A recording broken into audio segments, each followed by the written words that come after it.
नमस्कार, स्वागत आप सभी का खबर असरदार आप देख रहे हैं। आपके साथ मैं हूं पुनीत मिश्रा और मैं हूं आपके साथ ऋतु ज्ञानवानी। और खबर असरदार में सबसे पहले हम बात करेंगे राणा सांगा पर हो रही सियासत की। तो राणा सांगा पर समाजवादी पार्टी के सांसद रामजी लाल सुमन के एक बयान पर छिड़ गया है संग्राम। सांसद ने कहा कि बाबर को भारत में राणा सांगा लाए थे। अब इस बयान को लेकर सियासत शुरू हो चुकी है। समाजवादी पार्टी पर बीजेपी हमलावर हो गई तो उज्जैन में करणी सेना के प्रदेश अध्यक्ष ने सांसद का मुंह काला कर उन्हें जूते मारने पर 5 लाख रुपए के इनाम का ऐलान कर डाला। ये रिपोर्ट देखिए। मैं जानना चाहूंगा कि बाबर को लाया कौन? बाबर को इब्राहिम लोदी को हराने के लिए राणा सांगा लाया था। तुम गद्दार राणा सांगा की औलाद हो, ये हिंदुस्तान में तय हो जाना चाहिए। राणा सांगा पर सियासी संग्राम, एसपी के सांसद के बयान पर दंगल। अपनी राजनीतिक चमकाने के लिए इन लोगों की इन नामों की आवश्यकता है। जब ये ऐसी बातें कहते हैं। राणा सांगा के वंशज ने दी चुनौती। राज्यसभा में समाजवादी पार्टी के सांसद रामजी लाल सुमन के बयान पर सियासत गर्मा गई है। रामजी लाल सुमन के बयान पर राजस्थान में विरोध शुरू हो गया है। इस बयान के बाद राणा सांगा वंशज सामने आए और समाजवादी पार्टी के सांसद पर अपना गुस्सा दिखाया।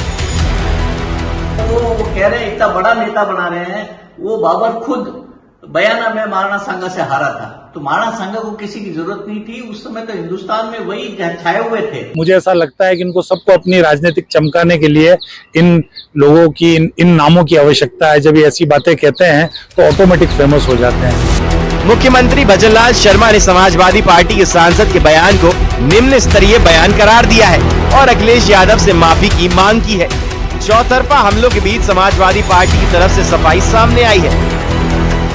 ये बहुत ही गलत है। मैं उस राज्यसभा सांसद जो कि बददिमाग कहूंगा, वो तुरंत माफी मांगे इस शब्द को ले लेकर। वो अपनी बात को आगे स्पष्ट जरूर करेंगे कि वो क्या कहना चाहते थे, लेकिन समाजवादी पार्टी इस बात को महसूस करती है, समझती है कि भारतीय जनता पार्टी वो इतिहास की बात करके वर्तमान के जो मुद्दे हैं उनसे जनता का ध्यान बांटना चाहती है। समाजवादी पार्टी के सांसद के बयान का विरोध बीजेपी ने भी किया है। केंद्रीय मंत्री गजेंद्र सिंह शेखावत ने समाजवादी पार्टी के सांसद को अल्प बुद्धि बताया, तो कांग्रेस समाजवादी पार्टी के सांसद के बयान के समर्थन में दिखी।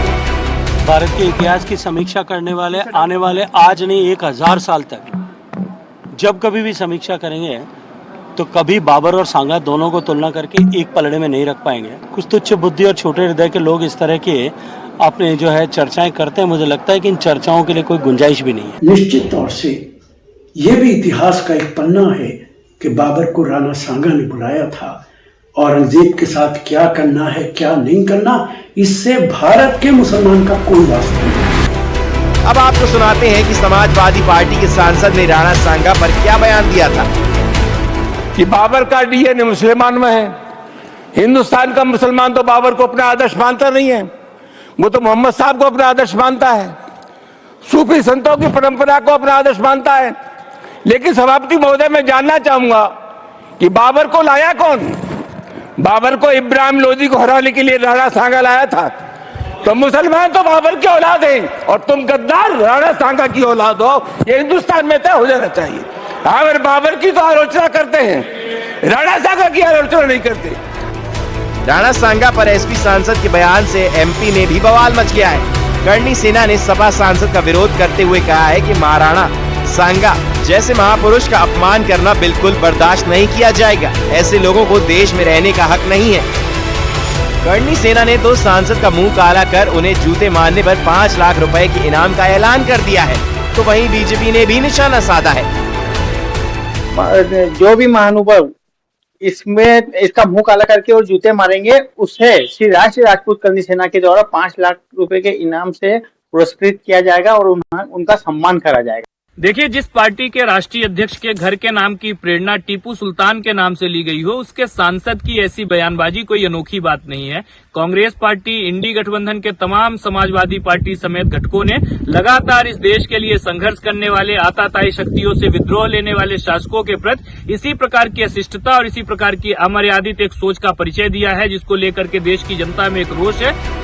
राणा सांगा पर समाजवादी पार्टी के सांसद के बयान ने राजनीतिक हलकों में हलचल मचा दी है। बीजेपी, कांग्रेस और विश्व हिंदू परिषद समेत कई संगठनों ने अपनी प्रतिक्रियाएं दी हैं। अब निगाहें समाजवादी पार्टी पर है कि वो अपने सांसद के बयान पर क्या रुख अपनाती है।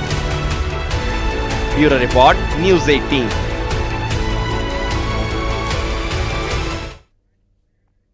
औरंगजेब की सियासत पर वार पलटवार जारी है। अब आरएसएस ने भी विपक्ष को नसीहत दे दी है। दरअसल आरएसएस के सर कार्यवाह दत्तात्रेय होसबोले ने कहा कि जो भारत के विरोधी रहे हैं उनको आइकन नहीं बनाया जा सकता है। गंगा जमुनी तहजीब की बात करने वाले लोग औरंगजेब के भाई द्वारा शिकोह को याद क्यों नहीं करते हैं? तो उन्होंने कहा कि दारा शिकोह को याद क्यों नहीं किया जाता। वहीं समाजवादी पार्टी ने आरएसएस और बीजेपी को ही इतिहास दोबारा पढ़ने की नसीहत दे डाली है। ये रिपोर्ट देखिए।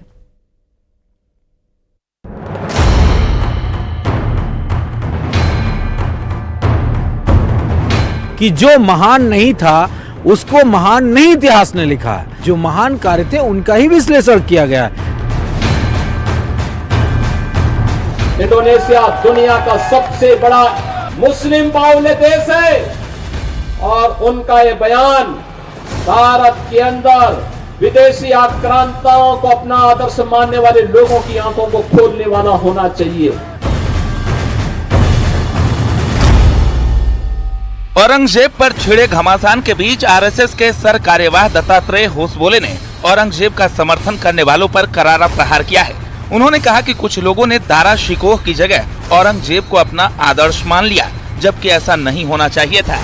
भारत में क्या हो गया है, औरंगजेब के भाई दारा शिकोह को आइकॉन नहीं बनाया। जिन लोगों ने गंगा जमुनी संस्कृति वगैरह कहते हैं, उन्होंने कभी दारा शिकोह को सामने लाने का प्रयत्न किया नहीं। तो इसलिए मुद्दा यह है, भारत में क्या भारत के यहाँ के इथोस के विरुद्ध चले हुए व्यक्ति को उनके नाम से आइकॉन बनाकर चलना है, या भारत के यहाँ के मिट्टी, यहाँ के संस्कृति, यहाँ की परंपरा के साथ जो लोग रहे हैं उनको आइकॉन बनाना है। सीएम योगी ने विदेशी आक्रांताओं के मुद्दे पर बयानबाजी करने वाले विपक्षी नेताओं को इंडोनेशिया के राष्ट्रपति से नसीहत लेने को कहा। सीएम योगी ने कहा कि इंडोनेशिया के राष्ट्रपति अपना डीएनए भारत से जुड़ा बताते हैं, लेकिन भारत के कुछ विपक्षी नेता आक्रांताओं के पक्ष में बयान देते नजर आते हैं। एक देश का राष्ट्राध्यक्ष कहता है कि अगर हमारा डीएनए कभी जांचा जाएगा तो भारतीय निकलेगा। इंडोनेशिया दुनिया का सबसे बड़ा मुस्लिम बाहुल्य देश है और उनका ये बयान भारत के अंदर विदेशी आक्रांताओं को अपना आदर्श मानने वाले लोगों की आंखों को खोलने वाला होना चाहिए। समाजवादी पार्टी ने आरएसएस के बयान पर निशाना साधा है। मुगलों को महान बताते हुए बीजेपी आरएसएस की सोच पर सवाल उठाए हैं। क्या आरएसएस के लोग, बीजेपी के लोगों ने इस बात को नहीं पढ़ा कि जो महान नहीं था उसको महान नहीं इतिहास ने लिखा है। दारा शिकोह हो, अकबर हो या और भी तमाम सारे शासक हों, उनके जो महान कार्य थे उनका ही विश्लेषण किया गया है। ठीक उसी तरह हिंदू राजाओं में भी बहुत सारे राजा हुए, लेकिन जो महान सम्राट अशोक का स्थान है, महान चंद्रगुप्त का स्थान है, वो सभी राजाओं का नहीं है। वहीं बीजेपी ने पलटवार कर कहा कि समाजवादी पार्टी और कांग्रेस की सोच हमेशा सनातन विरोधी ही रही है। आक्रांताओं के लिए इस देश में कोई जगह नहीं है। निश्चित तौर पे हमारे देश में सभी धर्म के लोगों की पहचान है और सभी धर्म के लोगों का सम्मान है, लेकिन जो आक्रांता, लुटेरा, आतताई, दुराचारी और जो भारत का है ही नहीं, उसके लिए भारत में कोई जगह। औरंगजेब पर छिड़ा घमासान थमने का नाम नहीं ले रहा। बीजेपी जहां मुगल आक्रांताओं पर मुखर है, वहीं एसपी कांग्रेस उन्हें महान बताने की दलील दे रही है। Bureau report, news 18। संभल हिंसा में आज पुलिस ने बड़ा एक्शन लिया है और जामा मस्जिद के प्रमुख को गिरफ्तार कर लिया है। पुलिस ने जामा मस्जिद कमेटी के सदर जफर अली को संभल हिंसा की साजिश का आरोपी बताया है। कोर्ट ने जामा मस्जिद कमेटी के सदर की जमानत अर्जी खारिज भी कर दी है। जफर अली को जेल भेज दिया गया है। जफर अली के खिलाफ पहले से ही 2 केस दर्ज हैं। और वहीं जफर अली की गिरफ्तारी पर अब सियासत भी तेज हो चली है। ये रिपोर्ट देखिए।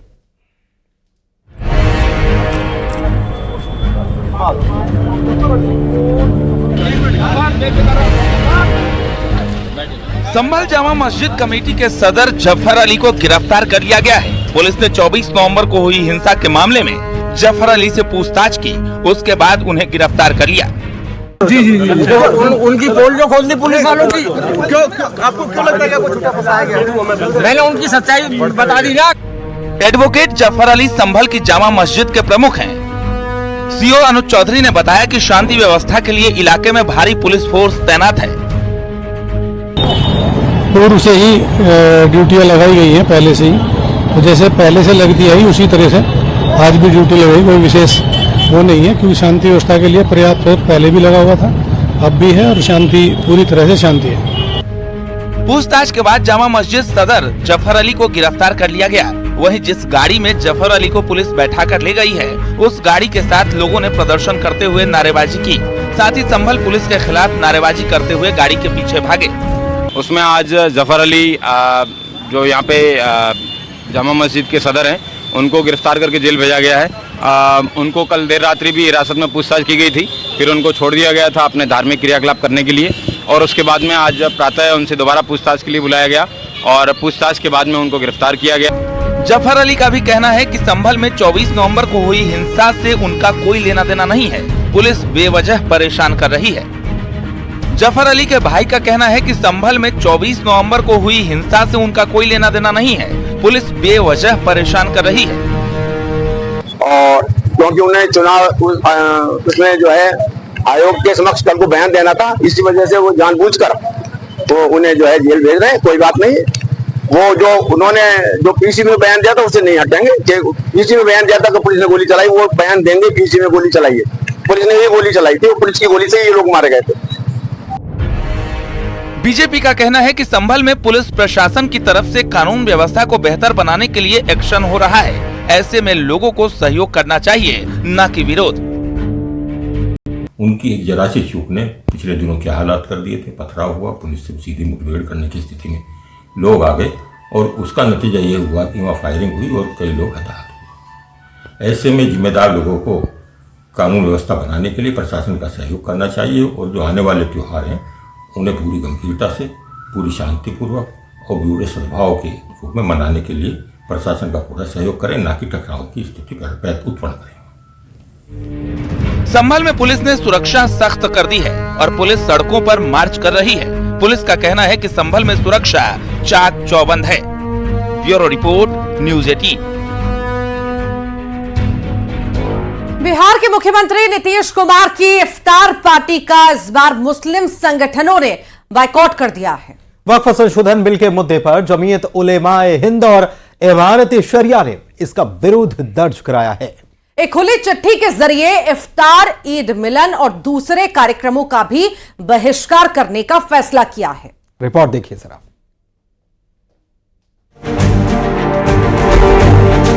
बिहार में दावत की मेज से चुनावी स्टेज तक पहुंचने का एजेंडा सेट हो रहा है। तेजस्वी तो पहले से ही मेहमान बनकर जगह जगह इफ्तार की दावत फरमा रहे थे, लेकिन जैसे ही नीतीश कुमार मेजबान बने तो बवाल हो गया। All India Muslim personal law board समेत 7 मुस्लिम संगठनों ने जेडीयू की इफ्तार पार्टी से दूरी मनाने का फैसला लिया है। बकायदा खुली चिट्ठी में लिखा कि नीतीश ने वक्फ संशोधन बिल का समर्थन किया, अल्पसंख्यकों के अधिकारों की सुरक्षा के वादे को तोड़ा। ऐसे में सद्भावना को दावत से नहीं ठोस नीति से बढ़ावा मिलेगा। नीतीश सरकार ने मुसलमानों की जायज मांगों को नजरअंदाज किया। नीतीश वक्फ संशोधन बिल को दिया गया समर्थन वापस ले और वक्फ संशोधन बिल कानून बना तो जेडीयू इसकी जिम्मेदार होगी। दावत इफ्तार को इनकार करने वाले मुस्लिम संगठनों को जेडीयू नसीहत दे रही है, जबकि आरजेडी को मौका मिल ही गया। कि ऐसा है कि हम लोग किसी मठाधीशों के चक्कर में नहीं हैं। कोई शंकराचार्य, कोई मठाधीश, कोई इससे हमको कोई मतलब नहीं। हम जनता के लिए काम करते हैं। जनता को देखना है कि मारते सरिया उनका कल्याण कर रहा है या नीतीश कुमार नीति बनाकर मुसलमानों का कल्याण कर रही है। गंगा जमुना तहजीब को खराब करने का प्रयास किया जा रहा है, तो धार्मिक संगठन अपने अपने तरीके से विरोध प्रकट कर रहे हैं। आदरणीय नीतीश कुमार जी का सेकुलरिज्म तो तार तार हो गया, बीजेपी के सामने नतमस्तक है। नीतीश की दावत से मुस्लिम संगठन दूर है, लेकिन तेजस्वी एक के बाद एक दावतों में शरीक हो रहे हैं। टीका टोपी विवाद के बीच तेजस्वी पूर्णिमा में एक और इफ्तार का हिस्सा बने, जहां बीजेपी या जेडीयू की बजाय पप्पू यादव से टक्कर मिली। कि आपके साथ हमारा दल राष्ट्रीय जनता दल और हमारे नेता पिता आदरणीय लालू प्रसाद यादव जी और तेजस्वी आप लोगों के साथ हमेशा खड़ा रहेगा। सत्ता रहे या ना रहे इसकी हमको चिंता नहीं, लेकिन जो विचारधारा हमारी है उससे कोई समझौता हम लोग करने वाले नहीं है।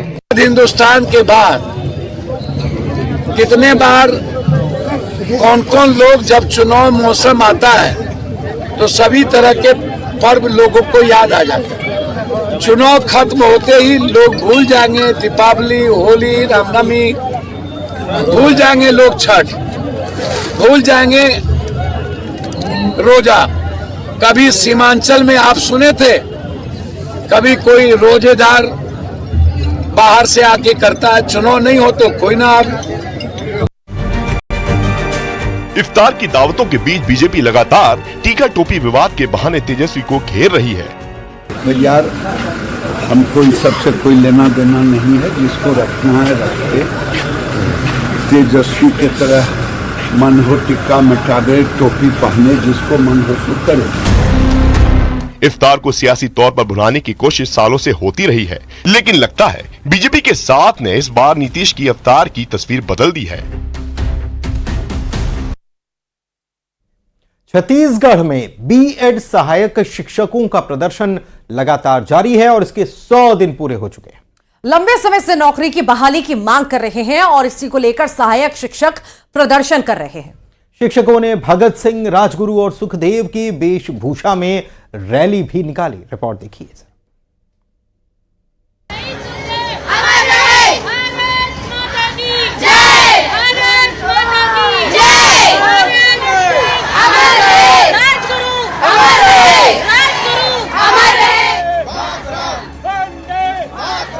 भगत सिंह, सुखदेव सिंह और राजगुरु की वेशभूषा में ये जो लोग रैली निकाल रहे हैं, ये कोई और नहीं बल्कि अपनी बहाली की मांग को लेकर प्रदर्शन कर रहे हैं। ये बीएड के सहायक शिक्षक हैं, जिन्हें नौकरी से बर्खास्त कर दिया गया था, जिसके बाद से लगातार प्रदर्शन कर रहे हैं। बता दें कि छत्तीसगढ़ में नौकरी से बर्खास्त किए जाने के बाद से बीएड सहायक शिक्षकों का प्रदर्शन थमने का नाम ही नहीं ले रहा है। बीएड सहायक शिक्षक नौकरी बहाली को लेकर प्रदर्शन कर रहे हैं। वहीं इस दौरान प्रदर्शनकारियों का क्या कहना है वो भी सुनिए। युवा हैं सारे के सारे, फिर भी हम गांधीवादी विचारधाराओं का सम्मान करते हुए, सरकार का सम्मान करते हुए 100 दिन तक शांतिपूर्ण प्रकार से प्रदर्शन किया है। लेकिन अब नहीं, अब हम भगत सिंह, राजगुरु, सुखदेव और चंद्रशेखर आजाद के पद चिन्हों पर चल के अपना काम करेंगे। इसके दोषी हम नहीं है, सरकार है। दंडवत प्रणाम किया और नाना प्रकार से हम सरकार को, जो सोई हुई सरकार है, उसको जगाने का प्रयास कर रहे हैं। लेकिन अभी तक 100 दिन तक हमारा आंदोलन चला, अभी तक हमसे बातचीत करने नहीं आया। आज हमें रोड में लाकर फेंक दिया और विजय शर्मा जी बोलते हैं कि ये कांग्रेस की गलती है। मैं पूछना चाहता हूं कि आप सरकार का काम होता है गलती गिनाना नहीं होता। सरकार का काम होता है गलती को सुधारना और उस गलती को सुधार कर हमको न्याय दे। 3 महीनों से शांतिपूर्ण आंदोलन करने के बाद भी जब उनकी मांगों पर सरकार की ओर से कोई ठोस कार्रवाई नहीं हुई, तो प्रभावित शिक्षकों ने मुख्यमंत्री विष्णुदेव साय और मंत्रिमंडल के सदस्यों को अपने खून से लिखे पत्र भेजकर न्याय की गुहार लगाई। बता दें कि नौकरी छूटने के बाद से ही प्रभावित शिक्षक लगातार आंदोलन कर रहे हैं। मेरे परिवार वाले सिर्फ ये कहते हैं मैम कि आपकी गलती नहीं है तो आपको न्याय लेकर के ही आना है। मैं अपने बच्चे को 2 बच्चों को छोड़ करके आज 3 महीने से संघर्षरत हूँ और मेरे परिवार वाले भी यही कहते हैं कि न्याय लेकर के ही आना। बीएड शिक्षक मामले को लेकर सियासत भी जोरों पर है। बता दें कि छत्तीसगढ़ उच्च न्यायालय ने 10 दिसंबर 2024 को एक महत्वपूर्ण आदेश दिया है, कि प्राथमिक विद्यालयों में नियुक्ति के लिए बीएड उम्मीदवारों को प्राथमिकता दी जानी चाहिए। इस फैसले के बाद बीएड प्रशिक्षित सहायक शिक्षकों की सेवाएं समाप्त करने का आदेश जारी किया गया। इन शिक्षकों का कहना है कि सरकार ने भर्ती विज्ञापन में दोनों योग्यताओं को मान्यता दी थी, फिर अब बीएड शिक्षकों को बाहर करना अन्यायपूर्ण है।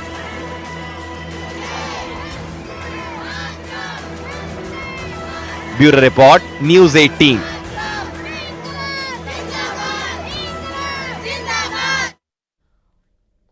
और इसी बीच बड़ी खबर भोपाल से है। एमपी में 15 आईपीएस अधिकारियों का ट्रांसफर किया गया। रेल के एडीजी बने हैं रवि कुमार गुप्ता। और इसके अलावा खेल युवा कल्याण विभाग के संचालक राकेश गुप्ता को बनाया गया है। साथ ही पीएचक्यू के एडीजी के रूप में राजा बाबू सिंह की नियुक्ति कर दी गई है। तो कुल 15 अधिकारी जो हैं आईपीएस अधिकारी, वो इधर से उधर किए गए, उनके तबादले किए गए, उनकी जिम्मेदारियों में बदलाव किया गया है और ये बड़ा प्रशासनिक फेरबदल माना जा रहा है।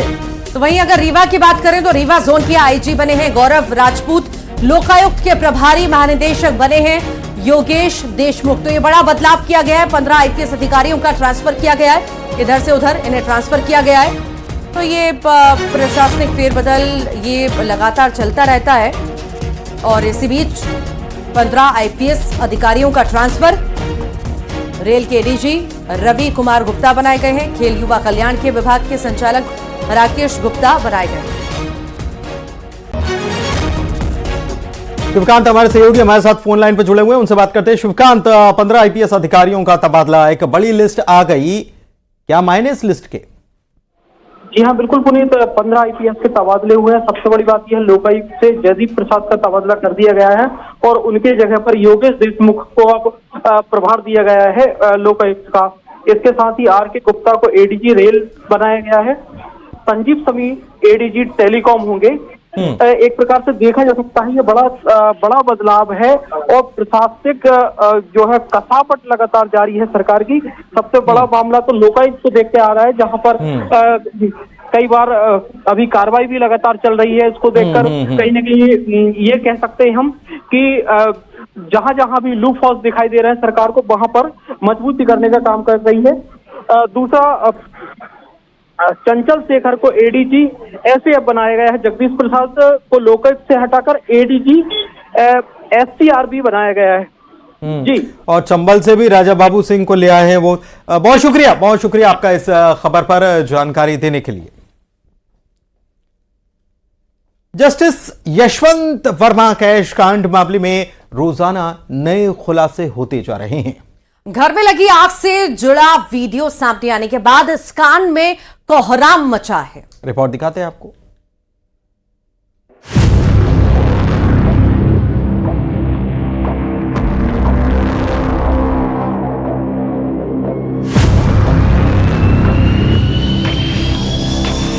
जस्टिस यशवंत वर्मा के घर में लगी आग से जुड़ा वीडियो सामने आया है, जहां भारी मात्रा में कैश मिला था। दिल्ली पुलिस कमिश्नर की ओर से शनिवार को ये वीडियो शेयर किया गया था। वीडियो ऐसे समय में सामने आया जब दिल्ली हाईकोर्ट के मुख्य न्यायाधीश डीके उपाध्याय ने जस्टिस यशवंत वर्मा के सरकारी आवास से नकदी मिलने के मामले में भारत के चीफ जस्टिस संजीव खन्ना को एक रिपोर्ट सौंप दी है। जस्टिस उपाध्याय ने घटना के संबंध में साक्ष्य और जानकारी एकत्रित करने की आंतरिक जांच प्रक्रिया शुरू की थी और इसी दौरान जस्टिस वर्मा के घर के अंदर का वीडियो सामने आया, जिसमें जले हुए नोटों के बंडल दिखाई दिए हैं। सर, हम यही इसी सर्कल में काम करते हैं, तो यार रोड पे जो कूड़ा उठाते हैं। अच्छा, ये अभी यहाँ पे आपने सफाई करी तो आपको क्या मिला, क्या देखा? सर, वो 4-5 दिन पहले यहाँ सफाई कर रहे थे, वो ढेर उठा रहे थे कूड़े का, तो उसमें जला हुआ कुछ सामान था। उसमें 500 के नोट थे जले हुए, वो छोटे छोटे टुकड़े थे उसमें। अच्छा, अभी भी आपको मिले हैं पैसे? नहीं सर, ये उसी दिन के हैं जब हमने सफाई करी थी। अभी हाँ, 1-2 टुकड़े मिले हैं बस। पैसे के नोट थे वो? हाँ, नोट 500 का जला हुआ नोट था। यही नहीं, सुप्रीम कोर्ट को सौंपी गई रिपोर्ट भी प्रकाशित कर दी गई है। दिल्ली हाईकोर्ट के चीफ जस्टिस की रिपोर्ट में गहरी जांच की सिफारिश की गई और मामले से जुड़े दस्तावेज भी वेबसाइट पर डाले गए हैं। दिल्ली हाईकोर्ट के जज यशवंत वर्मा के बंगले में आग लगने से एक बड़ा खुलासा हुआ था, जिसमें उनके घर से भारी मात्रा में कैश बरामद हुआ था। और इस मामले से जुड़ी एक और बड़ी खबर आई। दिल्ली हाईकोर्ट के जज यशवंत वर्मा पर लगे आरोपों की जांच के लिए सीजेआई ने 3 जजों की एक समिति बनाई है। इसमें पंजाब और हरियाणा उच्च न्यायालय के मुख्य न्यायाधीश जस्टिस, हिमाचल प्रदेश उच्च न्यायालय के मुख्य न्यायाधीश और कर्नाटक हाई कोर्ट की न्यायाधीश शामिल हैं। यही नहीं, सुप्रीम कोर्ट ने जज यशवंत वर्मा का नाम रोस्टर से हटा दिया है और जांच जारी रहते तक जज यशवंत वर्मा कोई न्यायिक कामकाज नहीं कर पाएंगे। फायर के मुताबिक उन्हें घर से आग बुझाने के दौरान कुछ जले हुए नोट मिले और उसके बाद अगले दिन जो दिल्ली हाई कोर्ट के चीफ जस्टिस हैं, उन्होंने चीफ जस्टिस ऑफ इंडिया को यह बताया कि दिल्ली पुलिस कमिश्नर ने एक वीडियो साझा किया है जिसमें बोरे के अंदर इस घर से जले हुए नोट मिले हैं। उसके बाद कल सुप्रीम कोर्ट ने इस पूरी घटना की जानकारी सार्वजनिक की एक प्रेस नोट के जरिए और उसके बाद 3 सदस्यों की जजों की एक इंक्वायरी कमेटी बना दी गई है जो इस पूरे मामले की जांच करेगी और जस्टिस वर्मा जिनके घर से नोट बरामद हुए हैं उन्हें फिलहाल अभी कोई काम नहीं दिया गया है, वो अपना कोई सरकारी काम नहीं करेंगे। वहीं इस मामले में जस्टिस यशवंत वर्मा का भी बयान सामने आया। उन्होंने खुद पर लगे आरोपों को सिरे से खारिज कर दिया और इसे अपने खिलाफ साजिश बता दिया। जस्टिस वर्मा का कहना है कि कथित रूप से बरामद कैश से उनका कोई लेना देना नहीं है और ये उनके खिलाफ रची गई साजिश है।